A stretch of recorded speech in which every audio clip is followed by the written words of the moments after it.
سلام خدمت دوستان عزیز مشاهده بفرمایید. شاسی پراید جلوش کلا جمع شده.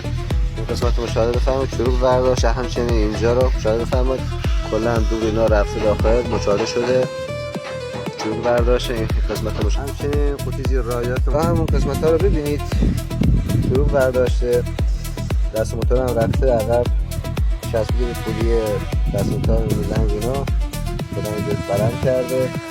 همچنین عقبش این قسمت رو که ببینید جمع شده. چروک برداشته زیر